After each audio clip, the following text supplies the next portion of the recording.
നമസ്കാരം, എൻ്റെ പേര് രശ്മി. ഞാൻ SUT ഹോസ്പിറ്റലിലെ ചൈൽഡ് ഡെവലപ്മെൻറ്റ് തെറാപ്പിസ്റ്റാണ്.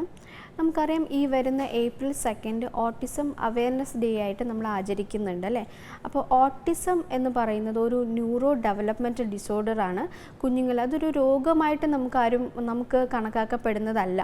അതൊരു കുഞ്ഞുങ്ങളിൽ ഉണ്ടാവുന്ന ബ്രെയിനിൽ ഉണ്ടാവുന്ന ഒരു വ്യതിയാനമാണ് ഈ ഒരു ഓട്ടിസം എന്ന് പറയുന്നത്. ഈ ഒരു ഓട്ടിസമുള്ള കുഞ്ഞുങ്ങളിൽ നമുക്ക് പണ്ട് കാലത്തൊക്കെ ആണെന്നുണ്ടെങ്കിൽ നമുക്ക് വളരെയധികം ബുദ്ധിമുട്ടാണ് അവരെ ഒരു നോർമൽ ലൈഫിലോട്ട് നമുക്കൊന്ന് എത്തിക്കാനായിട്ട്. പക്ഷേ ഇപ്പോഴത്തെ സാഹചര്യത്തിൽ ഇപ്പോഴത്തെ ഈ ഒരു കാലഘട്ടത്തിലൊക്കെ വളരെ നല്ല രീതിയിലുള്ള തെറാപ്പീസും അതുപോലെ തന്നെ അവരെ സഹായിക്കാനായിട്ട് തന്നെ കുറേയേറെ ടീംസും നമുക്ക് അവൈലബിൾ ആണ്. സോ ഓട്ടിസം ഉള്ള കുഞ്ഞുങ്ങളെ നമുക്ക് എങ്ങനെ ഐഡൻറ്റിഫൈ ചെയ്യാൻ പറ്റും, അല്ലെങ്കിൽ എപ്പോഴാണ് നമ്മൾ തിരിച്ചറിയേണ്ടത്, പാരൻസിനെ എങ്ങനെ ഐഡൻറ്റിഫൈ ചെയ്യാൻ പറ്റും എന്നതാണ് നെക്സ്റ്റ് ഞാൻ പറയുന്നത്. ഓട്ടിസം ഉള്ള കുഞ്ഞുങ്ങൾക്ക് ഒരു 3 വയസ്സൊക്കെ ആകുമ്പോൾ തന്നെ നമുക്ക് ഐഡൻറ്റിഫൈ ചെയ്യാനായിട്ട് സാധിക്കും. കാരണം ഇവരുടെ പ്രത്യേകത എന്ന് പറയുന്നത് നമ്മൾ വിചാരിക്കും ഇവർക്ക് കേൾവിയുടെ പ്രശ്നം കൊണ്ടായിരിക്കും ഇവർ വിളിച്ചാൽ നോക്കാത്തത്, അങ്ങനെ വിചാരിക്കുന്നവരുണ്ട്. പക്ഷെ അത് തെറ്റാണ്. ഇവർക്ക് കേൾവി കുറവോ അല്ലെങ്കിൽ കേൾവിക്ക് പ്രശ്നങ്ങളോ ഒന്നും തന്നെ ഉണ്ടാവില്ല. പക്ഷേ ഇവരുടെ ഒരു ഫീച്ചറാണ് നമ്മൾ വിളിച്ചാൽ ഇവർ റെസ്പോണ്ട് ചെയ്യുന്നത് വളരെയധികം കുറവ് തന്നെയായിരിക്കും. ഇവരുടെ പേര് വിളിച്ചാലും ഇവർ റെസ്പോണ്ട് ചെയ്യുന്നത് കുറവ് തന്നെയായിരിക്കും. മാത്രമല്ല, കമ്മ്യൂണിക്കേഷൻ നോർമൽ ഒരു കമ്മ്യൂണിക്കേഷൻ ഈ ഓട്ടിസം കുഞ്ഞുങ്ങൾക്ക് സാധിക്കാതെ വരികയാണ് ചെയ്യുന്നത്. അതിലുപരി ഇവരുടെ പാറ്റേൺസ് അല്ലെങ്കിൽ ഇവരുടെ ലൈഫ് സ്റ്റൈൽ എന്ന് പറയുന്നത് വളരെയധികം ഡിഫറെൻ്റ് ആയിരിക്കും ഒരു നോർമൽ ചൈൽഡിനെ കാട്ടി. അപ്പോൾ നമുക്ക് പാരൻസിന്, മാതാപിതാക്കൾക്ക് തന്നെ വളരെയധികം പെട്ടെന്ന് നമുക്ക് തിരിച്ചറിയാനായിട്ട് സാധിക്കും കുഞ്ഞിന് എന്തെങ്കിലും പ്രോബ്ലം ഉണ്ടോ, അല്ലെങ്കിൽ നോർമലായിട്ടുള്ള ഒരു കുട്ടി ചെയ്യുന്ന കാര്യങ്ങളായിരിക്കില്ല ഈ ഓട്ടിസം കുഞ്ഞുങ്ങൾ ചെയ്യുന്നതും. മാത്രമല്ല, ഇങ്ങനൊരു കുഞ്ഞുങ്ങളെ ഓട്ടിസം എന്നുള്ളൊരു കുഞ്ഞുങ്ങളെ നമ്മൾ വേർതിരിച്ച് അല്ലെങ്കിൽ ഒരു സെപ്പറേറ്റ് ചെയ്ത് നിർത്തുകയല്ല വേണ്ടത്. നമ്മളൊരു നോർമൽ കുഞ്ഞുങ്ങളെ എങ്ങനെയാണോ നമ്മൾ അവരോടൊപ്പം കളിക്കുന്നത്, ചിരിക്കുന്നത്, ആ ഒരു രീതിയിൽ തന്നെ നമുക്ക് ഓട്ടിസം കുഞ്ഞുങ്ങളുമായിട്ട് നമ്മൾ മിങ്കിൾ ചെയ്യണം, നമ്മൾ അവരുമായിട്ട് കളിക്കണം, ചിരിക്കണം. ഇങ്ങനെയൊക്കെ കാര്യങ്ങളാണ് നമ്മൾ തെറാപ്പിയിൽ നമ്മൾ കൊടുക്കുന്നത്. ഈ ഓട്ടിസം കുഞ്ഞുങ്ങൾക്ക് എല്ലാ രീതിയിലുള്ള തെറാപ്പീസും വേണ്ടത് അത്യാവശ്യമാണ്. അവർക്ക് വേണ്ടത് ഓക്കുപേഷണൽ തെറാപ്പി ആവശ്യമുള്ള കാര്യം തന്നെയാണ്. അതുപോലെ തന്നെ സ്പീച്ച്, എല്ലാ ഓട്ടിസം കുട്ടികളുടെയും സ്വഭാവത്തിൽ ഒരേപോലെ അല്ല കണ്ടുവരുന്നത്. ഇവരുടെ സ്വഭാവങ്ങൾ ഡിഫറെൻ്റ് ആയിരിക്കും. അപ്പോൾ ഒരു കുഞ്ഞ് ചിലപ്പോൾ നമ്മൾ പേര് വിളിച്ചാൽ റെസ്പോണ്ട് ചെയ്യുമായിരിക്കാം. പക്ഷേ വേറൊരു കുട്ടി ഇതേപോലെ ഓട്ടിസം ഉള്ള ഒരു കുഞ്ഞ് പേര് വിളിച്ചാൽ ചിലപ്പോൾ റെസ്പോണ്ട് ചെയ്യണം എന്നില്ല. അപ്പോൾ ഈ ഒരു ക്യാരക്ടേഴ്സ് എന്ന് പറയുന്നത് ഓരോ കുഞ്ഞുങ്ങളിലും ഡിഫറെൻ്റ് തന്നെയായിരിക്കും ഓട്ടിസം ഉള്ള കുട്ടികളിൽ. അത് നമ്മൾ പല രീതിയിലുള്ള ടെസ്റ്റുകളുണ്ട് എങ്ങനെയൊക്കെയാണ്. അപ്പോൾ ഓട്ടിസം തന്നെ നമുക്ക് നോക്കുമ്പോൾ മൈൽഡ്, മോഡറേറ്റ്, സിവിയർ എന്നിങ്ങനെ 3 കാറ്റഗറി ആയിട്ട് നമുക്ക് തരംതിരിക്കാനായിട്ട് പറ്റുന്നതാണ്. അപ്പോൾ അങ്ങനത്തെ ഒരു ടെസ്റ്റുകളൊക്കെ നമ്മൾ നടത്തി ആ ടെസ്റ്റിലൂടെയാണ് നമ്മൾ എത്രയാണ് കുഞ്ഞിന് സ്കോറിങ് എന്നുള്ളത് നമ്മൾ ഐഡൻറ്റിഫൈ ചെയ്യേണ്ടത്. അതനുസരിച്ചായിരിക്കണം കുഞ്ഞുങ്ങളിലെ തെറാപ്പീസ് എങ്ങനെ രീതിയിലുള്ള തെറാപ്പി വേണം, അല്ലെങ്കിൽ എത്ര ഇൻ്റർവെൻഷൻ നമ്മൾ കൊടുക്കണം എന്നുള്ളത് നമ്മൾ കാൽക്കുലേറ്റ് ചെയ്യാനും. പക്ഷേ ഒരു കാൽക്കുലേഷൻ എന്ന് പറയുമ്പോൾ ഇപ്പോൾ ഒരു എക്സാമ്പിൾ പറയുമ്പോൾ ഇപ്പോൾ നമുക്കൊരു ഫീവർ വന്നു, നമ്മളൊരു ടാബ്ലറ്റ് കഴിച്ചു, ഒരു 1 വീക്ക് നമ്മൾ ഡോക്ടർ പറയും ഇത്ര വീക്കിൽ ഈ ഒരാഴ്ച നിങ്ങൾ ടാബ്ലറ്റ് എടുക്കണം, അത് കഴിയുമ്പോൾ ഓക്കെ ആവും. സോ 1 വീക്ക് നമ്മൾ ടാബ്ലറ്റ് കഴിച്ചു, ഫീവർ പോയി. പക്ഷേ ഇങ്ങനത്തുള്ള കുഞ്ഞു കുട്ടികളിൽ നമുക്ക് ഒരു ടൈം പീരീഡ് നമുക്ക് പറയുന്നത് വളരെയധികം ബുദ്ധിമുട്ട് തന്നെയായിരിക്കും. കാരണം നമ്മളൊരു തെറാപ്പിസ്റ്റിൻ്റെ അടുത്ത് ഇവരെ കൊണ്ടുപോയി കഴിഞ്ഞാൽ അവർക്ക് കിട്ടുന്ന ടൈം എന്ന് പറയുന്നത് ഒരു അരമണിക്കൂർ അല്ലെങ്കിൽ കൂടിപ്പോയാൽ 1 മണിക്കൂറായിരിക്കും. ബാക്കിയുള്ള ടൈം എല്ലാം കുഞ്ഞുങ്ങൾ വീട്ടിലെ പാരൻസിനോടൊപ്പം ആയിരിക്കും ഇവർ ഉള്ളത്.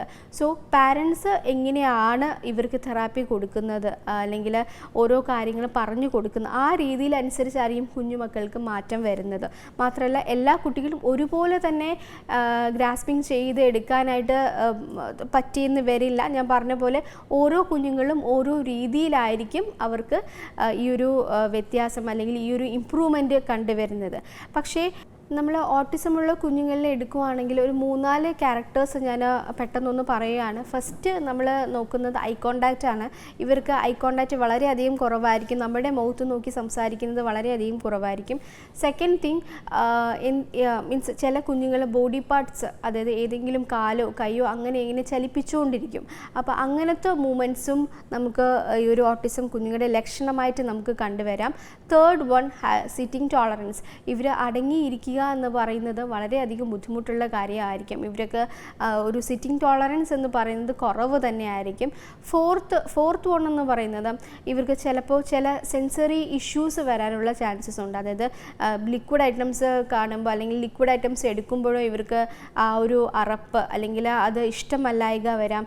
മാത്രമല്ല ഇവർക്ക് ഡെയിലി ആയിട്ടുള്ള പാറ്റേൺസ് ചില കുഞ്ഞുങ്ങൾ ഒരേപോലെ ആയിരിക്കണം. ഇപ്പോൾ എക്സാമ്പിൾ, ഇപ്പോൾ നമ്മളൊരു ബ്ലോക്സ് കൊടുക്കുകയാണെങ്കിൽ ഇവർ ചിലപ്പോൾ ആ ബ്ലോക്ക് വെച്ച് കളിക്കുന്നത് ഒരേ രീതിയിലായിരിക്കും. പക്ഷേ നേരെ മറിച്ച് ഒരു നോർമൽ കുഞ്ഞാണെന്ന് പറഞ്ഞാൽ ആ ബ്ലോക്ക് വെച്ച് പല രീതിയിലുള്ള വീടുണ്ടാക്കാനും അതുപോലെ തന്നെ പല രീതിയിലുള്ള കാര്യങ്ങൾ ആ ബ്ലോക്സ് വെച്ച് ഇവർ ബിൽഡപ്പ് ചെയ്യാനായിട്ട് ശ്രമിക്കും. പക്ഷേ ഓട്ടിസം ഉള്ള കുഞ്ഞാണെന്നുണ്ടെങ്കിൽ സെയിം പാറ്റേൺ സെയിം രീതിയിലായിരിക്കും ഇവർക്ക് കളിക്കാൻ താല്പര്യമുള്ളത്. ഇവർക്കൊരു കമ്മ്യൂണിക്കേഷൻ, ഒരു കൂട്ട് അല്ലെങ്കിൽ വേറൊരു ഇപ്പോൾ ഓട്ടിസം ഉള്ള കുഞ്ഞിൻ്റെ അതേ സെയിം ഏജുമായിട്ടുള്ള കുഞ്ഞുങ്ങളുമായിട്ട് കളിക്കാനായിട്ട് ഇവർക്ക് താല്പര്യം കുറവ് തന്നെയായിരിക്കും. ഇവർക്ക് സെൽഫ് പ്ലേയിങ് ആയിരിക്കും കൂടുതലും ഇവർക്ക് ഇൻട്രസ്റ്റ് വരുന്നത്. പിന്നെ മാത്രമല്ല നമ്മൾ പറയുന്ന കമൻറ്റ്സ് ഇവരനുസരിക്കാനായിട്ട് വളരെയധികം കുറവ് തന്നെയായിരിക്കും. നമ്മൾ ഒരു 1-2 കമൻറ്റ് കൊടുക്കുകയാണെന്നുണ്ടെങ്കിൽ ഇവർ ആ ഒരു കമൻറ്റ് പോലും ഇവരനുസരിക്കാനുള്ള ചാൻസസ് വളരെ കുറവായിരിക്കും. അപ്പോൾ ഇത്രയും ലക്ഷണങ്ങളാണ് ഞാൻ മെയിനായിട്ട് ഞാൻ പറയുന്നത്. ഇതിൽ ഉപരി കുറേയേറെ ലക്ഷണങ്ങൾ ഓട്ടിസം കുഞ്ഞുങ്ങൾക്കുണ്ട്. ഈ ഓട്ടിസം കുട്ടികളെ തന്നെ നമുക്കൊരു നോർമൽ ലൈഫിലേക്ക് കൊണ്ടുവരാനായിട്ട് ഈ പറഞ്ഞ പോലെ നമുക്ക് സ്പെഷ്യൽ എഡ്യൂക്കേറ്റേഴ്സ് അവൈലബിൾ ആണ്. അതിൽ വരുന്നതാണ് നമുക്ക് ഈ പറഞ്ഞ ഒക്കുപേഷണൽ തെറാപ്പിസ്റ്റ്, സ്പീച്ച് തെറാപ്പിസ്റ്റ്. സ്പീച്ചൊക്കെ ഇവർക്ക് ഡിലേ ആയിട്ട് വരാം. കമ്മ്യൂണിക്കേഷൻ ഡിലേ എന്നതുപോലെ തന്നെ സ്പീച്ചിലും ഇവർക്ക് ഡിലേ വരാനുള്ള ചാൻസസ് ഉണ്ട്. സോ അതുപോലെ തന്നെ സ്പെഷ്യൽ എഡ്യൂക്കേറ്റേഴ്സിൽ പറയുന്നത് speech therapist, development therapist, occupational therapist. ചില കുഞ്ഞുങ്ങൾക്ക് നടക്കാനുള്ള ബുദ്ധിമുട്ടുണ്ടെങ്കിൽ നമുക്ക് ഫിസിയോതെറാപ്പിയും നമുക്ക് അവൈലബിൾ ആയിട്ടുണ്ട്. അപ്പോൾ സ്പെഷ്യൽ എഡ്യൂക്കേറ്റേഴ്സിൽ ഈ ആൾക്കാരൊക്കെയാണ് കൂടെ ഉള്ളതും. സോ നമ്മളൊരു ഓട്ടിസം കുഞ്ഞിനെ നമ്മൾ നേരത്തെ കണ്ടുപിടിച്ചാൽ, ഞാൻ ഈ പറഞ്ഞ പോലെ തന്നെ 3 വയസ്സിന് മുന്നേ തന്നെ അല്ലെങ്കിൽ 3 വയസ്സ് സ്റ്റാർട്ടിങ് ആകുമ്പോൾ തന്നെ നമുക്ക് കുഞ്ഞുങ്ങളെ ഡെവലപ്മെൻറ്റൽ അസസ്മെൻ്റ് ഒന്ന് നോക്കുക. അതിൽ കുഞ്ഞുങ്ങളുടെ മാറ്റങ്ങൾ, കുഞ്ഞുങ്ങളുടെ ഡെവലപ്മെൻറ്റ് ഏതുവരെ എത്തി എന്നുള്ളത് നമുക്ക് കൃത്യമായിട്ട് തന്നെ മനസ്സിലാക്കാനായിട്ട് പറ്റും. അതൊരു സ്റ്റാർട്ടിംഗ് സ്റ്റേജ് തന്നെയായിരിക്കും. അപ്പോൾ ഈ ഒരു സ്റ്റാർട്ടിംഗ് സ്റ്റേജിൽ തന്നെ ഓട്ടിസം ഉണ്ടോ ഇല്ലയോ എന്നുള്ളത് നമുക്ക് കുഞ്ഞുങ്ങളെ മനസ്സിലാക്കാം. ആ ഒരു സ്റ്റാർട്ടിംഗ് സ്റ്റേജിൽ തന്നെ നമുക്ക് തെറാപ്പി അല്ലെങ്കിൽ ഇൻ്റർവെൻഷൻ കൊടുത്തു കഴിഞ്ഞാൽ നമുക്ക് നോർമൽ കുഞ്ഞുങ്ങൾ എങ്ങനെയാണോ ആ രീതിയിൽ നമുക്ക് ഓട്ടിസം കുഞ്ഞുങ്ങളെ മാറ്റിക്കൊണ്ട് വരാനായിട്ട് സാധിക്കും. അപ്പോൾ ഓട്ടിസത്തിനെ കുറിച്ച് വളരെ കുറച്ച് കാര്യങ്ങളാണ് ഞാൻ ഇന്ന് പറഞ്ഞത്. എല്ലാവർക്കും മനസ്സിലായി കാണുമെന്ന് വിശ്വസിക്കുന്നു. പ്രത്യേകിച്ച് എനിക്ക് പറയാനുള്ളത് ഓട്ടിസം ഉള്ള കുഞ്ഞുങ്ങളിലുള്ള പാരൻസിനാണ് ഫസ്റ്റ് നമ്മൾ ഒരു ബോധവൽക്കരണം കൊടുക്കേണ്ടത്, അല്ലേ? അവരാകെ ഡെസ്പായിരിക്കും, അവർക്ക് അറിയില്ല എങ്ങനെയാണ് ഹാൻഡിൽ ചെയ്യേണ്ടത് എന്നുള്ളത്. സോ നമ്മൾ ഫസ്റ്റ് കൗൺസിലിംഗ് കൊടുക്കേണ്ടത് പാരൻസിനാണ്. അപ്പോൾ എങ്ങനെ ഹാൻഡിൽ ചെയ്യണം, ഓട്ടിസം കുഞ്ഞുങ്ങളെ എങ്ങനെ ഏത് രീതിയിലാണ് തെറാപ്പി കൊടുക്കേണ്ടത്, എത്ര ഇൻ്റർവെൽ ടൈം കൊടുക്കണം, എങ്ങനെയാണ് എന്നുള്ളതൊക്കെ നമുക്കൊരു ഡെവലപ്മെൻറ്റ് തെറാപ്പിസ്റ്റിൻ്റെ അടുത്ത് പോയാലും നിങ്ങൾക്കത് പറഞ്ഞു തരുന്നതായിരിക്കും. നമുക്ക് വേണ്ട രീതിയിലുള്ള ഹെൽപ്പും എല്ലാം ഈ സമൂഹത്തിൽ ഇപ്പോൾ ഓട്ടിസം കുട്ടികൾക്ക് വേണ്ടിയുണ്ട്. സോ നമ്മൾ ഈ ഓട്ടിസം കുഞ്ഞുങ്ങളെ മാറ്റി നിർത്തുകയല്ല വേണ്ടത്, നമുക്കും അവരോട് ചേർന്ന് നിന്ന് അവരെ ഒരു നോർമൽ കുഞ്ഞായിട്ട് തന്നെ മാറ്റിയെടുക്കാം. Thank you.